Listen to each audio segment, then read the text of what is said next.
अस्सलाम वालेकुम। मैं मोहम्मद अब्दुल समद, आपका तेलुगु सर। आज के हमारे important question answers for your school exam. तो ये सीरीज में मैं आज के दिन आपके लिए एक श्योर शॉट यानी आने आपके कल के एग्जामिनेशन में 100% आने वाले क्वेश्चन आंसर्स के बारे में मैं भी अब ये क्लास में समझाने वाला हूँ। चलिए क्लास की शुरुआत करते हैं। शुरुआत करने से पहले समोसा तेलुगु चैनल को लाइक करिए, शेयर करिए, सब्सक्राइब करिए।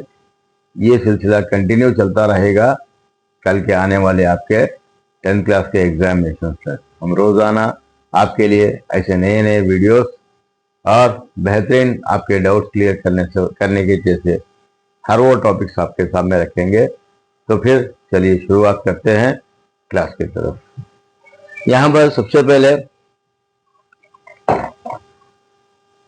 4 मार्क्स के क्वेश्चन। हमारे पास पूरे टोटल 8 लेसन है।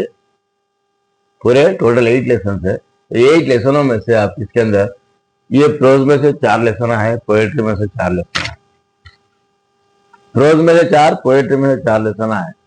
तो हर लेसन में कम से कम 4-4, 5-5 क्वेश्चन आंसर है। 4-4 क्वेश्चन आंसर लर्न करना हमारे लिए बहुत मजे का काम है। बोलते मैं क्या कह रहा हूँ, उसके अंदर से भी कुछ इंपॉर्टेंट क्वेश्चन आंसर इसके अंदर से करके यानी आने वाले एग्जामिनेशन में 4 मार्क्स के क्वेश्चन को 8 मार्क्स में कैसा कन्वर्ट कर सकते हैं, 8 मार्क्स का अगर आंसर है तो 4 मार्क्स में कैसा कन्वर्ट कर सकते हैं, वो तरीका मैं भी आप इस क्लास में बताने वाला।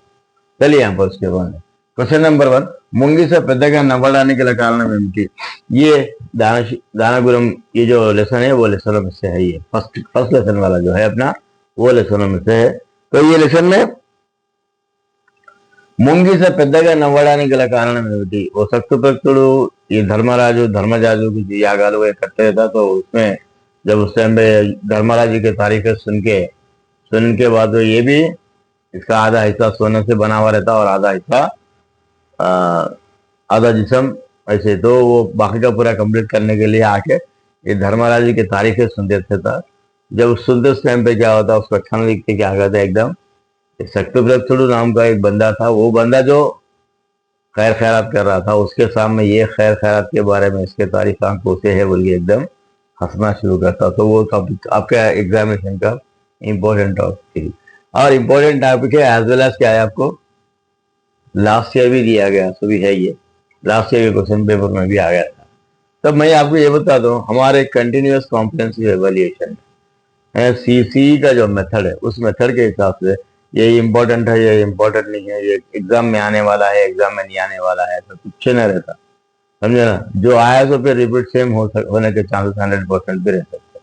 तो उस हिसाब से हम क्या करना है, एग्जाम की तैयारी कर लेके जाना है, ना ही बल्कि कल एग्जामिनेशन में यही क्वेश्चन आता है यही पढ़ लेके जाता हूँ, अगर ये नहीं आया तो फिर सर बोले थे इम्पोर्टेंट श्योर शॉर्ट जस्ट 100% आया था बोल के बोले थे, नहीं आया बोल के बदवाएं दे लेते नहीं बैठ। समझे ना? यहाँ पर क्या होता बोलते अच्छा करे तो अल्लाह करा, बुरा करे तो समझदार करे बोले। तो यहाँ पर ऐसा नहीं है। तो हमको अगर वैसा अगर चांस अगर रहता तो हम बोलते थे कल एग्जामिनेशन में यही पोएम पढ़ लेके जाओ, यही आंसर पढ़ लेके जाओ, यही 8 मार्क्स का आंसर पढ़ लेके जाओ, ये नहीं आया तो देखो बोल के चैलेंज करके बात करते थे। लेकिन आज के जमाने में किसी की हिम्मत नहीं होती कि चैलेंज करके ये अगर कोई बोल के दिया ये एग्जामिनेशन में कल यही आने वाला है बोल के बॉन्ड पेपर पर लिखा लो, अगर नहीं आया तो क्या करेंगे सर बोल के कोई भी जवाब नहीं देते। तो चलिए मैं आपकी विश्वास से ये बता रहा हूँ, इसके अंदर हर वो चीज अभी भी हमारे पास वक्त है 10 से 15 मिनट, 15 से 20 मिनट में एक आंसर याद हो जाता। सीरियसली 1-2 घंटे पढ़ लिए तो पूरे क्वेश्चन आंसर याद कर लेते। मैं आपको ये मेरे पास मेरे वीडियो में RRR फार्मूला बोलते हैं, और RRR फार्मूला के हिसाब से कोई सा भी पोएम, कोई सा भी आंसर, कोई सी भी चीज लर्न करना कितना आसानी के साथ कितना इजी है, वो एक बार वीडियो देख लिए तो आपको 10 से 15-20 मिनट के अंदर अंदर आप ये क्वेश्चन आंसर लर्न कर सकते। बड़ा मुश्किल का काम है। चलिए उसके बाद यहाँ पर मुंडी से పెద్దగా నవ్వడానికి గల కారణం ఏమిటి? ये जो आंसर है ये आंसर आपका इंपॉर्टेंट है। सक्तुप्रसुడు जिसने मर्यादा गुరించి विवరించాడు, वो सक्तुप्रसुడు बोलने वाला जो गरीब ब्राह्मण जो था, पेद ब्राह्मणुడు, वो क्या करता था, वो कितने दिनों से वो भीख मांग के गुजारा करते थे। तो उतने एक कई दिनों तक उनको भीख नहीं मिला। तो जाके एक दिन वाला को जवारी का आटा भीख में मिला। तो जवारी के आटा भीख में मिला तो उनके पूरे फैमिली मेंबर्स पूरे डिस्ट्रीब्यूट कर लेते हैं, बेटा बेटी दामाद सब लोग पूरे लोग डिस्ट्रीब्यूट कर ले खा रहे थे, उतने में कोई बंदा आ गया, मैं भूख से हूँ बोल के बोल दो, इसका भी खाना खिलाए, इनके पूरे जो बाकी सौ वालों का पूरे खाना खिलाए, तो इस तरीके से वो उसकी भूख को मिटा सके। तो इस तरीके से वो जो खैरात करने का जो अंदाज है ना, वो अंदाज बहुत प्यारा था। वो उसका जो तरीका है, तरीके के बारे में हमको करना है। उसके बाद में नेक्स्ट, उसके बाद में आलमपुरम लेसन थे, थर्ड लेसन आलमपुरम। ये శ్రీశైలానికి అలంపురం గల సంబంధం ఏమిటి? శ్రీశైలం को और आलमपुरम को ये क्या रिलेशनशिप है? ये श्रीशैलम अलमपुरम क्या है बोल के बोल दो, ये दो भी शैव शैव भक्तुलों के, यानी ये ऐसा ऐसा लगाते हो, लगा तीन ऐसा तीन वो राख के बोटो ऐसा लगाते, तो वो लगा पूरे ये शिव की पूजा करते हो लगा। तो ये दो वो उससे रिलेटेड वाले हैं, तो उस वास्ते श्रीशैलम भी वही शिव भक्तों के लिए है और आलमपुरम भी वही शिव भक्तों के लिए है। तो उस वास्ते वो दोनों का सेम है बोल के ये इसका आंसर हमको लिखना है। ये सारे मैं इम्पोर्टेंट आंसर बोल के आपको एक प्लेलिस्ट बनाया, देखिए उसके अंदर ये सारे क्वेश्चन आंसर और छोटे छोटे विद इन 2, 3, 4 लाइन्स के अंदर अंदर में बहुत इजीली बनाया। अगर आप लोग नहीं याद करे हैं तो हमारे वीडियोस में देखिए, आप लर्न कर सकते हैं। अगर याद कर चुके हैं तो आप जो ऑलरेडी स्कूल में याद करे हैं, पढ़े हैं, लिखे हैं, उसको आप पढ़ सकते, लिख सकते। జోగులాంబ దేవాలయాన్ని మళ్ళీ ఎందుకు నిర్మించారు? तो ये जोगुलांबा का जो टेम्पल है, वो टेम्पल को दोबारा कंस्ट्रक्शन क्यों किया गया बोल के बोल रहा। तो क्यों किया गया बोल के बोलते, उस जमाने में 14th सेंचुरी में क्या हुआ था, उसको डेमोलिश किया गया था। फिर वो डेमोलिश किया गया, बहमनी सल्तनत वाले उसको उस जमाने में वो कॉन्क्वर करने के सिलसिले में वो टेम्पल डेमोलिश की गई थी। तो उसके बाद में फिर 2005 में फिर उसको रिकन धर्मादाय देवादाय शाखा वाले लोग क्या करे, उसको फिर दोबारा एंडोमेंट डिपार्टमेंट वाले क्या करे, फिर वो टेम्पल को रिसेंटली नया कंस्ट्रक्शन करके 2005 में फिर वो माता को लेके आके फिर दोबारा वहां पर री एस्टेब्लिश करे। तो उसके बारे में उसको ये टॉपिक वहां पर आपको लिखना है। उसके बाद नेक्स्ट क्वेश्चन, విద్యార్థికి చదువుతో పాటు వ్యాయామం అవసరం అని గాంధీజీ ఎందుకు అన్నారు? यानी पढ़ाई के साथ साथ एक्सरसाइज कंपलसरी, खेल कंपलसरी, खेल कूद कंपलसरी बोल के ये बात गांधी जी क्यों बताए बोल के वो क्वेश्चन है, वो क्वेश्चन भी इंपॉर्टेंट है आपका। మంచి దస్తూరి గురించి गांधी अभिप्राय में, अच्छे हैंड राइटिंग के बारे में गांधी जी का ओपिनियन क्या है बोल के वो भी एक क्वेश्चन पूछता। और ये सारी चीजें हैं, ये जो भी जितने भी मैं यहाँ पर देते आ रहा हूँ, ये आपके एग्जामिनेशन में 4 मार्क्स के लिए भी पूछ सकता, आपके एग्जामिनेशन में 8 मार्क्स के लिए भी पूछता। 8 मार्क्स के लिए पूछा तो ये 2 क्वेश्चन आप मिला के लिख दीजिए, ये भी 8 मार्क्स के लिए पूछा तो ये 2 क्वेश्चन आप मिला के लिख दीजिए, आपका 8 मार्क्स का आंसर बन जाता है। यहाँ पर अब ये जो फॉर एग्जाम्पल मैं आपको बोलता हूँ, मैं क्या बोल के बता रहा हूँ, मैं दो मार्क्स, दो क्वेश्चन आंसर कैलकुलेट लर्न करो बोल रहा हूँ मैं। 2 क्वेश्चन आंसर लर्न करने से क्या होता है, आपका 8 मार्क्स का आंसर बन रहा है। अब यहाँ पर విద్యార్థికి చదువుతో పాటు వ్యాయామం అవసరం అని గాంధీజీ ఎందుకు అన్నారు? यानी हर स्टूडेंट को एजुकेशन के साथ साथ खेलकूद क्यों जरूरी है बोल के ये क्वेश्चन कर रहा है। और मंची दस्तूरी अच्छे हैंड राइटिंग के बारे में गांधी जी का ओपिनियन क्या है? ये दो भी किससे रिलेटेड है? ये स्टूडेंट से रिलेटेड है। तो स्टूडेंट से रिलेटेड है, तो अब यहाँ पर क्वेश्चन क्या करता है, यहाँ पर गांधी जी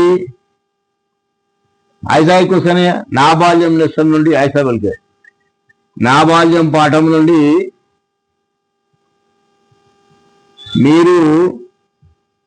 మీకు లభించిన స్ఫూర్తి ఏమిటి? क्या इंस्पिरेशन मिला आपको, क्या चीज सीखने को मिला? ऐसा 8 मार्क्स के क्वेश्चन में पूछने के चांसेस रहते हैं आप। तो ये 8 मार्क्स का जो क्वेश्चन रहेगा ना, जब 8 मार्क्स के क्वेश्चन के लिए पढ़ाई के साथ साथ खेल कूद भी जरूरी है, एक्सरसाइज भी करना जरूरी है बल्कि ये भी चीज मालूम है। उसके साथ साथ अच्छे हैंड राइटिंग के बारे में भी, जब वो साउथ अफ्रीका गए थे, वहां के लोग कितने हैंड राइटिंग अच्छा लिख रहे थे।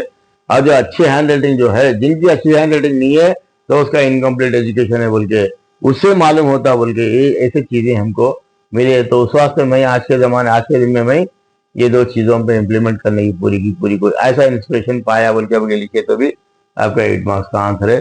अगर लास्ट का वर्ड अगर आप नहीं जोड़ सकते तो कम से कम ये 2 भी मिला के लिखे तो आपके 8 के 8 मार्क्स आसानी के साथ मिल जा सकते। तो इस तरीके से अब एक नेक्स्ट क्या रहेंगे यहाँ पर, సమాజం ఎలా ఉండాలనుకుంటున్నారు, సొసైటీ कैसा रहना चाहिए बल्कि ये पोएट्री का लेसन है। ये पोएट्री का लेसन है। సమాజం ఎలా ఉండాలనుకుంటారు, మీరు ఎలా మారాలనుకుంటున్నారు, आप कैसा बदलना चाह रहे हैं, सोसाइटी कैसा रहना चाह रहे हैं, आप कैसा बदलना चाह रहे हैं। तो ये दो आंसर। उसके बाद బతుకమ్మలు ఎలా పేరుస్తారు, బతుకమ్మలు ఎలా ఆడుతారు, బతుకమ్మకు कैसा डिजाइन किया जाता है, బతుకమ్మ कैसा जमाया जाता है, जब कैसा ఎలా పేరుస్తారు, బతుకమ్మ ఎలా ఆడుతారు, फिर खेलते भी जैसा। ये दो क्वेश्चन आंसर मिला के अगर आप लिख दिए बल्कि बोलता आपका 8 मार्क्स का आंसर ऐसे ही बनता। ऊपर का भी 8 मार्क्स का है। नाक ఎవరు కన్నీటి చుక్క రాల్చవని చెట్టు ఎందుకు బాధపడుతుంది, मेरे लिए कोई भी एक खतरा आंसू भी नहीं बहाते, बोल के हमारा ये झाड़ क्यों अपनी दुख जाहिर कर रहा, बोल के एक क्वेश्चन है। उसके बाद में చెట్టును భగవంతుడు ఎప్పుడు ఇష్టపడతాడు, ये झाड़ को अल्लाह ताला कब पसंद करते हैं, जब वो नए नए पत्ते आने लगते हैं। तो उसके बाद पूरे झाड़ के पुराने पत्ते पूरे झड़ जाते हैं। फिर नए नए स्प्रिंग सीजन में जब नए नए पत्ते आते हैं तो हरा भरा दिखता है। तब उस टाइम पे जब उससे पे कोयल आने लगती है, कूकने लगती है गाय, इस तरह से जब उस टाइम पे क्या होता है, नेचर पूरा खिलने खुलने लगता, तब उस टाइम पे अल्लाह ताला पसंद करने लगते हैं। तो इस टाइप का ये जो आंसर थी, जो भी आंसर मैं यहाँ पर बता रहा हूँ वो सारी चीजें आपके 8 मार्क्स के आंसर के लिए भी है, 4 मार्क्स के आंसर के लिए भी है। और ये 8 मार्क्स का 4 मार्क्स का आंसर लर्न करना बड़ा मुश्किल काम नहीं है। सिर्फ 1-2 घंटा सीरियसली बैठे तो पूरी पड़ेगा। अब उसके बाद में आपके एग्जामिनेशन में और क्या रहेगा, ये इंपॉर्टेंट पोएम तो भी रहेगा, भावम तो भी दिया जाएगा। इंपॉर्टेंट पोएम तो भी दिया जाएगा, भावम तो भी दिया जाएगा।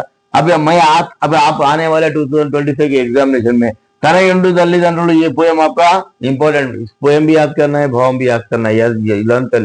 याद रख लीजिए प्लीज। आपके एग्जामिनेशन में तनयुंडु तल्लिदंड्रुलु ये पोएम, क्षमयु नहिंसयु ये एक पोएम, अंधकारी अरुंधति ये भी एक पोएम, 3 पोएम भी याद करना है। इसके साथ साथ भावम भी, 2 भी मिला गया ना, पोएम भी याद कर लेना, भावम भी याद कर लेना। क्योंकि इसके एग्जामिनेशन में क्या होता बोल के बोलते जम्बल्ड में कर लेना बहुत ईजी है। जम्बल्ड आंसर अगर आया तो नीचे ऊपर कर लेते वो बड़ा मुश्किल काम नहीं। जगह जम्बल्ड नहीं आया तो आपको जम्बल्ड नहीं आगे आ गई है, कंप्लीट द पोएम लिखो बोल के बोलते पोएम कंप्लीट लिखना पड़ेगा। आज नहीं बोलते ये कंप्लीट अगर नहीं लिखेंगे फिर उसके बाद इसका भावम लिखेंगे, बोलते भावम लिखेंगे। तो उस हिसाब से पोएम भावम 2 चीज अगर आप याद कर लिए तो आप यहाँ पर आसानी के साथ 5 मार्क्स ग्रैब कर सकते हैं। आप यहाँ पर 5 मार्क्स आसानी के साथ ग्रैब कर सकते हैं। तो वही सारी चीजें आपको इतना डिटेल में बताने का मतलब क्या है बल्कि बोलते पढ़ाई बहुत आसान है, आसानी के साथ पढ़ सकते हैं, लिख सकते हैं। थोड़ी सी मेहनत की जरूरत है, मेहनत करने की आदत डालिए। चलिए मेहनत करने की आदत डालते साथ ही साथ क्या करने का है, यही प्रोसीजर, यही तरीका आपके आने वाले 10th क्लास एग्जामिनेशन में भी इसी तरीके से रहेगा। तो ये वीडियो आप तमाम लोगों को अच्छी तरह से समझ में आई होगी। समझता तेलुगु चैनल को लाइक करिए, शेयर करिए, सब्सक्राइब करिए और फिर मिलते हैं एक नए वीडियो के साथ। तब तक के लिए दीजिए समझता को इजाजत। अल्लाह हाफिज।